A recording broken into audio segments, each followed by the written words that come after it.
گے. یہ ہماری جائیدادیں لوٹ رہے ہیں, یہ ہمارے وقف کی املاک کو ہڑپ کرنے جا رہے ہیں. کیسے ہو میرے پیارے دوستو؟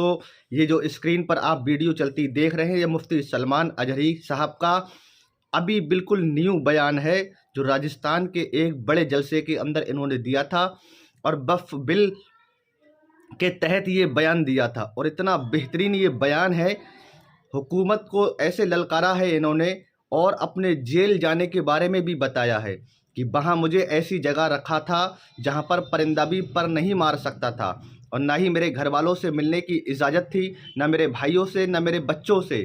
اللہ اکبر. دیکھیں مفتی سلمان اجہری صاحب کا بہت ہی عمدہ بیان. اس بیان کو سن کر آپ کے دل کے اندر عشق مصطفیٰ ضرور سے ضرور پیدا ہوگا. مکمل اس ویڈیو پہ جب آ گئے ہیں تو مکمل بیان سن کر ضرور جانا. بہت ہی عمدہ اور نیو بیان ہے. سنیں میرے ساتھ اس بیان کو. اس کا اوریجنل لنک آپ کو جائیدادیں ڈسکرپشن میں لوٹ مل رہے جائے ہیں, گا. یہ ہمارے وقف کی املاک کو ہڑپ کرنے جا رہے ہیں. دین پر, قرآن پر, اسلام پر, حضور کی ذات پر, ہر چیز پر نشانے اور ہر چیز پر انگلیاں اٹھائی جا رہی. تم کب تک احتجاج کرتے رہو گے؟ کب تک سڑکوں پر آؤ گے؟ کب تک اپنی آوازیں اٹھا کر کے پوچھتے رہو گے؟ کیا تمہارا کام صرف اتنا ہی رہ گیا؟ ایک بات یاد رکھو, جو ڈاکو ہوتا ہے اس کا کام ہی ہے لوٹنا. آج وہ کیا لوٹ رہے ہیں, کس پر ڈاکہ ڈال رہے ہیں, میں اس کی بات نہیں کرتا. مجھے رہزنوں سے غرض نہیں, تیری رہبری کا سوال ہے. تم امت مصطفیٰ ہو, تم کن کاموں میں مصروف ہو یہ دیکھنے کی بات ہے. مجال نہیں ہوتی میرے عزیزوں. مسجد, مدرسہ, مزارات اولیاء, حضور کی ذات, قرآن اور اللہ کی ذات یہ بہت بلند ہے. صرف تمہاری داڑھی کی طرف بھی انگلی اٹھانے کی کسی کی ہمت نہ ہوتی اگر تم سچے غلام ہوتے, کیونکہ یہ اللہ کا وعدہ ہے. وَلَا تَهِنُوا وَلَا تَحْزَنُوا وَأَنْتُمُ الْأَعْلَوْنَ إِن كُنتُم مُؤْمِنِينَ. تم گھبراؤ مت, پریشان مت ہو, تم سب سے زیادہ بلند رہو گے اگر تم سچے ایمان والے ہو. پھونکوں سے یہ چراغ بجھایا نہ جائے گا. کیا بات ہے میرے عزیزوں, یہاں سے ہم اپنی گفتگو کا آغاز کرتے ہیں. ہماری یہاں پر اتنے لمبے سفر کر کے آنے کی ضرورت نہیں ہوتی, اور میں یہ جانتا ہوں کہ لوگ سننا کم اور دیکھنا زیادہ چاہتے ہیں. اور اس کی وجہ بھی ہے کہ دنیا اپنے اپنے حساب کے مجرے کرنے والے سیلیبریٹیز کو دیکھتی ہے, تو یہ امت محمدیہ ہے, نبی کے قیدی کو دیکھنا چاہتی ہے. سبحان اللہ, سبحان اللہ. کیا جملہ بولا حضرت آپ. ظاہر سی بات ہے, بے شک بے شک. جیل سے چھوٹنے کے بعد آدمی چہرہ چھپا کے گھومتا ہے. ہوتا ایسی ہی ہے, جیل کاٹ کے آیا ہے, سزا کاٹ کے آیا ہے, لوگ اس کو دیکھ کر کے تانے مار رہے ہوتے ہیں اور وہ منہ چھپا کر گھوم رہا ہوتا ہے. لیکن یہ قانون ہر جگہ فٹ نہیں ہوتا. وہ اور ہوتے ہیں جو چہرہ چھپا کے گھومتے ہیں, جو نبی کے نام پر جاتے ہیں وہ یہاں بھی چہرہ اٹھا کے جیتے ہیں, اور انشاءاللہ قیامت کے دن بھی چہرہ ان کا سرخرو رہے گا. اس لیے کہ اقبال نے بہت اچھی بات کہی, آبرو ما زنا میں مصطفیٰ است. ہم سب کی عزت و آبرو مصطفیٰ کے نام سے وابستہ ہے. اور اللہ کریم قرآن عظیم میں ارشاد فرماتا ہے, وَلِلَّهِ الْعِزَّةُ وَلِرَسُولِهِ وَلِلْمُؤْمِنِينَ. عزت اللہ کی ہے, رسول کی ہے, اور مومنین کے لیے ہے. ہم نے دیکھا ہے میرے عزیزوں, جن لوگوں کو آج سیلیبریٹی کہا جاتا ہے یا پاورفل شخصیت کہا جاتا ہے, سیاست میں آنے کی وجہ سے یا پھر گلیمر کی دنیا میں آنے کی وجہ سے, ٹیلی ویژن کے اوپر آنے کی وجہ سے, ان کے حالات ایسے ہیں کہ جب تک جوانی ہے ان کی چاندنی ہے, اور جب تک ان کا شباب ہے وہ چمک رہے ہیں. جہاں چہرے پہ جھریاں پڑ گئی نیا ہیرو آ جائے گا. دنیا ایک نیا ہیرو اپنا ڈھونڈ لیتی ہے, اور یہ دنیاوی حسن و جمال پر اترانے والوں کی زیادہ لائف نہیں ہوتی, وہ برقرار نہیں رہ سکتے. نہ ہی سیاست کی کرسی پر بیٹھ کر کے اقتدار جمانے والے، ہم نے ان کو بھی دیکھا ہے، نئی پارٹی آئی اور بوڑھے کو سائیڈ میں لگا دیا گیا۔ اب بوڑھوں کو کوئی پوچھتا بھی نہیں ہے، 40 سال بیچارے خدمت کرتے رہے اور آج ریٹائرمنٹ کی کربناک زندگی گزارنے پر مجبور ہو گئے۔ لیکن یہ مصطفیٰ کی غلامی کی دنیا الگ ہے۔ یہاں حضور پاک صلی اللہ تعالیٰ علیہ وسلم کا غلام ایک عالم دین جتنا بوڑھا ہوتا جاتا ہے اتنی عزت اس کی بڑھتی چلی جاتی ہے۔ سبحان اللہ، یہاں بوڑھوں کی عزت کم نہیں ہوتی، بلکہ اس کو بوڑھا کہاں کہتے ہیں؟ بالکل حق۔ جوان بیٹھے ہوتے ہیں لیکن بوڑھے عالم دین کو فیصل بنا کر بٹھاتے ہیں۔ جو زیادہ عمر والا ہو گیا، وہ تجربے والا زیادہ ہو گیا، اس کی عزت بڑھتی چلی گئی، اس لیے کہ یہ عزت پاؤڈر لالی کی عزت نہیں ہے، یہ میرے مصطفیٰ کے قدموں سے حاصل کی ہوئی عزت ہے۔ ہم نے دیکھا ہے مرشد گرامی حضور تاج الشریعہ بدر الطریقہ کو، عمر 75 سال کی ہو گئی، بڑھاپا تھا، لیکن ایک جگہ انہیں بٹھا دیا جائے اور لاکھوں کو ایک طرف، دنیا لاکھوں کو دیکھنا چھوڑ دے گی، اس ایک مرد قلندر پر دیکھتی رہ جائے۔ کیا یہ حقیقت نہیں؟ ان کو دیکھی ہوئی آنکھیں موجود ہوں گی۔ حقیقت وہ حسن و جمال نبی پاک صلی اللہ تعالیٰ علیہ وسلم کی غلامی سے حاصل کیا ہوا حسن و جمال ہے۔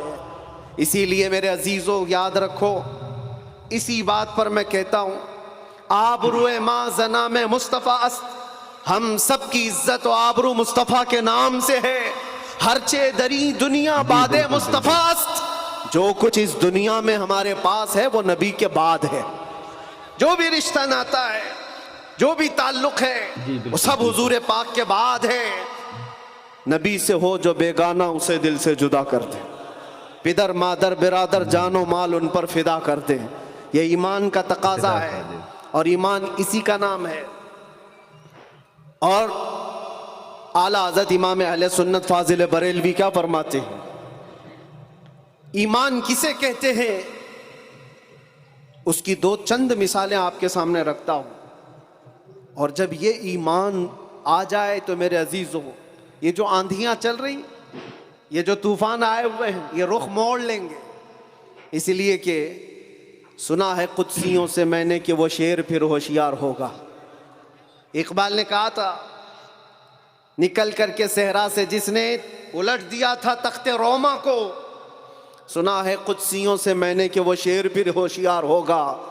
وہ مکہ کے رہنے والے، مدینہ طیبہ کی چٹائیوں پر بیٹھنے والے، ایک کھجور پر پورا دن اکتفا کرنے والے، پیوند لگے کپڑے پہننے والے، وہ رسول پاک کے غلام، لیکن نکلے تھے مکہ سے پیوند لگے کپڑے بغیر چپل کے۔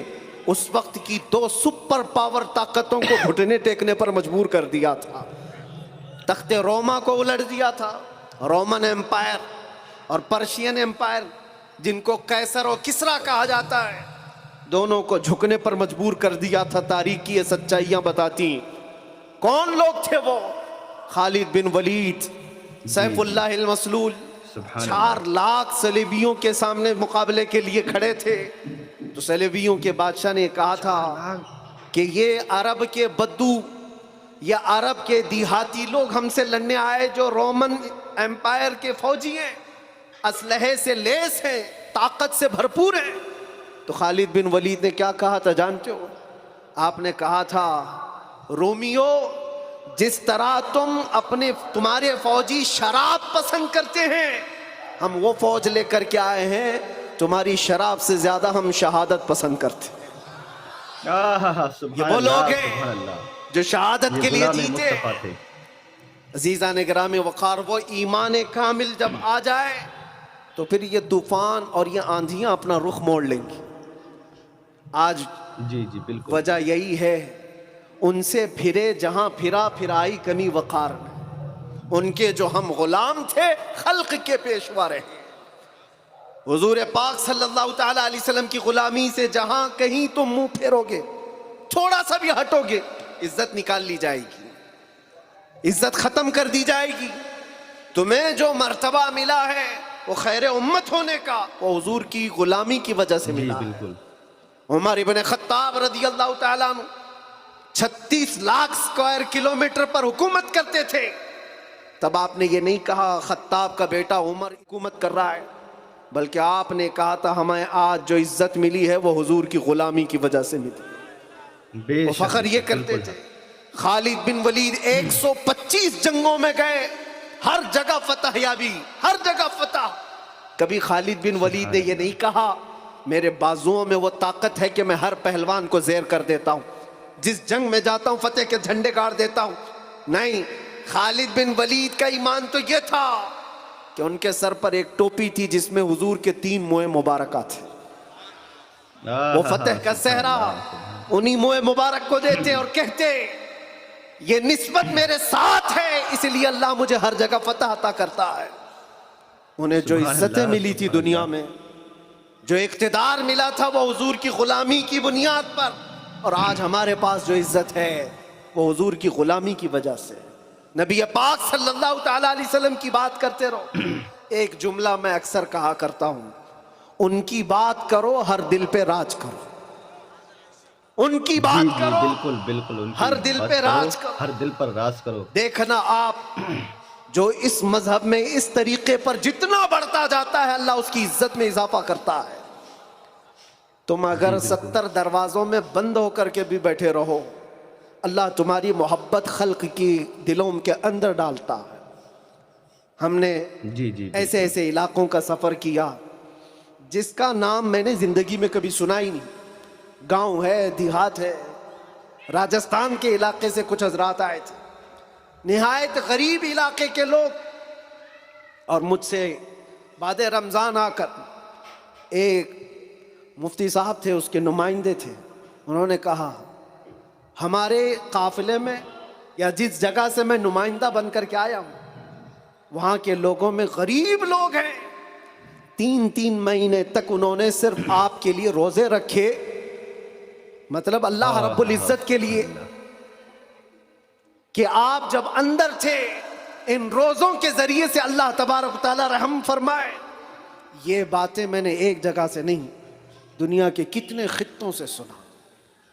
ہر جگہ سے لوگ یہ جو دعاؤں کا سلسلہ رکھے ہوئے تھے، کس نے ان کو دعاؤں کے لیے آمادہ کیا تھا؟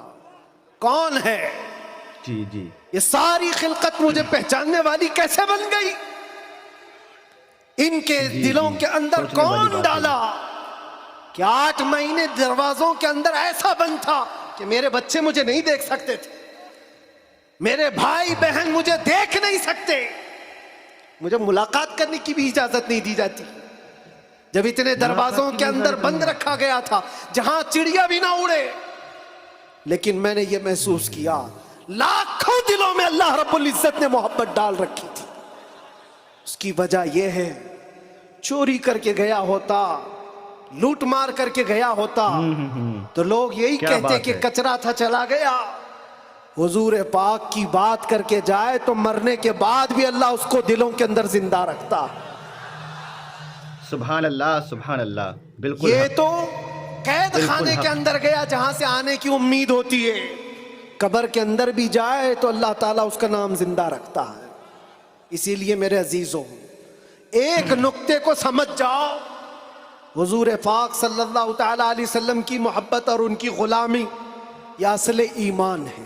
اور یہ ایمان جس وقت آ جائے بڑے بڑے طوفانوں کا وہ مقابلہ کر سکتا ہے. آج پوری دنیا کے مشاہدے سے یہ پتہ چلتا ہے ہنگامے اتنے ہو چکے، اتنے خطرناک طریقے سے امت کو لرزہ دیا گیا ہے، لیکن اس امت کا حال یہ ہے کہ یہ خواب گراں میں ہے، یہ ایک لمبی نیند میں ہے. ہمارے نوجوان، وہ بچے جن کو میں آج بھی نشے کے اڈوں پر دیکھتا ہوں تو دل روتا ہے. اللہ جیل کے قیدیوں میں اکثر وہ لوگ تھے جو نشہ کرتے تھے یا بیچتے تھے، پکڑے گئے اور اندر آئے. نام کتنے اچھے ہیں تمہارے اور کام کس طرح کے ہیں. کئی لوگوں نے توبہ کیا، لیکن وہ ایک جیل کی بات نہیں، یہاں تقریباً 10 جیلوں میں یہی حال ہے. اے نوجوانوں، یاد رکھو ایک بات، اگر حضور سے محبت کرتے ہو تو ہر جمعرات کو تمہارے اعمال فرشتے حضور کی بارگاہ میں لے جاتے ہیں. ہر جمعرات کو فرشتے تمہارے نام کے ساتھ حضور کی بارگاہ میں پیش کرتے ہیں, فلاں بن فلاں نے ہفتے بھر یہ کام کیے. حضور پاک صلی اللہ علیہ وسلم فرماتے ہیں میں اپنے ہر امتی کو اس کے باپ کے نام سے پہچانتا ہوں, ہر امتی کو پہچانتا ہوں. جب اس کے برے اعمال مجھ تک پہنچائے جاتے ہیں تو مجھے غم ہوتا ہے, میں استغفار کرتا ہوں اللہ کی بارگاہ میں, اور جب اچھے اعمال پیش کیے جاتے ہیں تو اللہ کی بارگاہ میں شکر بجا لاتا ہوں. تھوڑا اپنی زندگی کے اوپر نظر ڈال کر دیکھو, کتنے ہفتے ایسے گزر گئے ہوں گے کہ جب ہمارے برے اعمال حضور کی بارگاہ میں پیش کیے جا رہے ہوں. کیا یہ اب بھی بدلنے کا وقت نہیں ہے نوجوانوں؟ دنیا یہ چاہتی ہے کہ تم نشے کے اڈوں میں کھوئے رہو. کچھ علاقوں میں ایسے بھی میں نے دیکھے ہیں جہاں بڑے بڑے لوگوں کا انہیں سپورٹ ہے کہ کرو تم نشہ, بیچو تم نشہ, تمہاری نسلیں برباد ہو جائیں, تمہارا علاقہ برباد ہو جائے. آج سے صرف 70 سال پہلے کی بات ہے, ہمارے اس ملک میں ایجوکیشن لیول اس وقت بھی مسلمانوں کا سب سے اوپر تھا, اور آج آپ بخوبی دیکھ سکتے ہیں کس طرح سے ہمیں پکارا جا رہا ہے, کیسے ہمیں تانے دے کے سارے ڈیبیٹ کیے جا رہے ہیں. کہاں کہاں تمہیں پنچر مین کہا جاتا ہے. کیوں؟ یہ وہ قوم ہے جو پوری دنیا کو علم سکھانے آئی ہے. خیر امت تم تھے, ان سے پھرے جہاں پھرا پھر آئی کمی وقار. آپ کو ایک بات میں بتاؤں, یہ رونا کب تک روتے رہو گے؟ یہ ہماری جائیدادیں لوٹ رہے ہیں, یہ ہمارے وقف کی املاک کو ہڑپ کرنے جا رہے ہیں. دین پر, قرآن پر, اسلام پر, حضور کی ذات پر, ہر چیز پر نشانے اور ہر چیز پر انگلیاں اٹھائی جا رہی. تم کب تک احتجاج کرتے رہو گے؟ کب تک سڑکوں پر آؤ گے؟ کب تک اپنی آوازیں اٹھا کر کے پوچھتے رہو گے؟ کیا تمہارا کام صرف اتنا ہی رہ گیا؟ ایک بات یاد رکھو, جو ڈاکو ہوتا ہے اس کا کام ہی ہے لوٹنا. آج وہ کیا لوٹ رہے ہیں, کس پر ڈاکہ ڈال رہے ہیں, میں اس کی بات نہیں کرتا. مجھے رہزنوں سے غرض نہیں, تیری رہبری کا سوال ہے. تم امت مصطفیٰ ہو, تم کن کاموں میں مصروف ہو یہ دیکھنے کی بات ہے. مجال نہیں ہوتی میرے عزیزوں, مسجد, مدرسہ, مزارات اولیاء, حضور کی ذات, قرآن اور اللہ کی ذات یہ بہت بلند ہے. صرف تمہاری داڑھی کی طرف بھی انگلی اٹھانے کی کسی کی ہمت نہ ہوتی اگر تم سچے غلام ہوتے, کیونکہ یہ اللہ کا وعدہ ہے, وَلَا تَهِنُوا وَلَا تَحْزَنُوا وَأَنْتُمُ الْأَعْلَوْنَ إِن كُنتُم مُؤْمِنِينَ. تم گھبراؤ مت, پریشان مت ہو, تم سب سے زیادہ بلند رہو گے اگر تم سچے ایمان والے ہو. تمہارے لیے. اور ایمان کسے کہتے ہیں؟ ایمان کسے کہتے ہیں؟ لا یؤمن احدکم حتی اکون احب الیہ من والدہ وولدہ والناس اجمعین. یہ میرے آقا صلی اللہ علیہ وسلم فرماتے ہیں تم میں سے اس وقت تک کوئی پورا مومن نہیں ہو سکتا جب تک کہ ساری دنیا تمہارے مال, اولاد, ماں باپ سب سے زیادہ مجھ سے محبت نہ کرے. اور ابھی میں سوال کرتا ہوں, سارے ہاتھ بھی اٹھا دیں گے, بہت سارے کھڑے بھی ہو جائیں گے, جوش میں بھی آ جائیں گے. صرف اگر میں اتنا پوچھوں, کیا آپ اپنے نبی پاک صلی اللہ علیہ وسلم سے اپنی جان سے زیادہ محبت کرتے ہیں؟ میں ہاتھ اٹھانے نہیں کہہ رہا ہوں, سب تو کہتے. یہ سوال ایسا ہے, یہ سوال ایسا ہے. حضرت ابو بکر شبلی کہتے اسی سوال سے میں ڈرتا ہوں ہمیشہ کہ اگر کوئی پوچھ لے مجھ سے کیا تو حضور پاک صلی اللہ علیہ وسلم سے اپنی جان سے زیادہ محبت کرتا ہے, اس سوال سے تو میں ڈرتا ہوں. پوچھا گیا کیوں؟ کہا اس سوال کے جواب میں اگر نہ کہہ دیا تو ایمان ہی چلا گیا, وہ آدمی کا ایمان ہی ختم ہو گیا. اور اگر ہاں کہتا ہوں تو میرے اعمال مجھ کو کوستے ہیں. کہاں تو جان سے زیادہ محبت کی بات کر رہا ہے اور کہاں تیرے عمل. جس سے محبت کی جاتی ہے تقاضا یہ ہے اپنا ہر عمل اپنے محبوب کے عمل کے مطابق ہونا چاہیے. اور حضور اکرم صلی اللہ علیہ وسلم نے یہ بھی فرمایا لا یؤمن احدکم حتی یکون ہواہ تبعا لما جئت بہ، تم میں سے اس وقت تک کوئی مکمل مومن نہیں ہو سکتا جب تک وہ اپنی خواہشات کو میری مرضی کے مطابق نہ بنا دے۔ تمہاری اپنی خواہشات جو تم کہتے ہو نا یہ ہماری لائف ہے، ہمیں انجوائے کرنے دو، ہماری لائف ہے ہمیں جینے دو۔ کسی جوان کو پکڑ کر کے کہو مولانا صاحب ابھی تو ہماری 20-25 سال کی عمر ہے، جینے دو، عیش کرنے دو۔ اے نوجوان تجھے پتہ ہی نہیں یہ تیری زندگی نہیں ہے، یہ تیری لائف نہیں ہے۔ زندگی یہ نہیں کسی کی کسی کے لیے، زندگی ہے نبی کی۔ نہ سمجھ مرتے ہیں زندگی کے لیے، جینا مرنا ہے سب کچھ نبی کے لیے۔ ہماری اپنی زندگی کا ہے، جو ملی ہے زندگی یہ حضور کے لیے ملی ہے، یہ امانت ہے۔ ابھی آپ نہیں سن رہے تھے امام اہل سنت فاضل بریلوی نے کیا فرمایا؟ جب بندہ اس مقام کو پہنچ جاتا ہے نا کہ اپنا سب کچھ حضور کے لیے قربان کرتا ہے اور پورا مومن بنتا ہے، تب جا کر کے وہ کہتا ہے یا رسول اللہ دہن میں زبان تمہارے لیے، بدن میں ہے جان تمہارے لیے۔ ہم آئے یہاں اور اٹھے بھی وہاں۔ یہ کب کہتا ہے بندہ؟ جب اس کا ایمان مکمل ہو جائے، میرا اپنا کچھ نہیں ہے، جو کچھ ہے وہ حضور کا ہے۔ اللہ کتنا بہترین اور عمدہ بیان مفتی سلمان اجہری صاحب نے دیا تھا۔ یہ ہمیشہ نوجوانوں کے اندر عشق مصطفیٰ پیدا کرنے کی کوشش کرتے ہیں۔ مٹا دے اپنی ہستی کو اگر کچھ مرتبہ چاہے، مٹا دے اپنی ہستی کو اگر کچھ مرتبہ چاہے، کہ دانہ خاک میں مل کر گلے گلزار ہوتا ہے، کہ دانہ خاک میں مل کر گلے گلزار ہوتا ہے۔ اے میری قوم کے نوجوان، تمہارا حال تو صرف یہی ہے کہ مسجدوں میں سر جھکانے کو تیار نہیں ہو، پر نبی کے نام پر سر کٹانے کو تیار ہو۔ کیسا عشق ہے تمہارا، سر کٹا سکتے ہو پر مسجدوں میں سر نہیں جھکا سکتے۔ اس نبی کریم صلی اللہ تعالیٰ علیہ وسلم کی محبت اپنے دل میں پیدا نہیں کر سکتے، حضور صلی اللہ تعالیٰ علیہ وسلم کی سنتوں پر عمل نہیں کر سکتے، دنیاوی خرافاتوں میں تم سب سے آگے ہو، نماز تمہیں یاد نہیں۔ میرے پیارے نوجوان بھائیوں، اپنے اندر سدھار پیدا کرو، اپنے اندر عشق مصطفیٰ پیدا کرو، تاکہ اپنی زندگی کو تم حضور صلی اللہ تعالیٰ علیہ وسلم کی سنتوں کے مطابق گزار سکو۔ جب حضور صلی اللہ تعالیٰ علیہ وسلم کی سنتوں کے مطابق تم اپنی زندگی کو گزارو گے تو اللہ رب العزت تمہیں دونوں جہان میں کامیاب کر دے گا۔ اور جس طرح ہم نے سنت مصطفیٰ کو چھوڑ رکھا ہے، اسی لیے آج ہم جگہ جگہ ذلیل و خوار ہوتے جا رہے ہیں۔ اس لیے ہی میں کہتا ہوں مٹا دے اپنی ہستی کو اگر کچھ مرتبہ چاہے، کہ دانہ خاک میں مل کر گلے گلزار ہوتا ہے۔ بہت ہی عمدہ یہ بیان مفتی صاحب نے دیا تھا، اس بیان کو آگے بھی پہنچائیں تاکہ اور لوگ بھی اسے سن کر نصیحت حاصل کریں۔ دوستو ویڈیو کو زیادہ سے زیادہ شیئر کر دینا، اور چینل پر نئے ہیں تو سبسکرائب کر دینا۔ ملتے ہیں اگلی ویڈیو میں، دعاؤں میں یاد رکھنا۔ السلام علیکم ورحمۃ اللہ تعالیٰ وبرکاتہ۔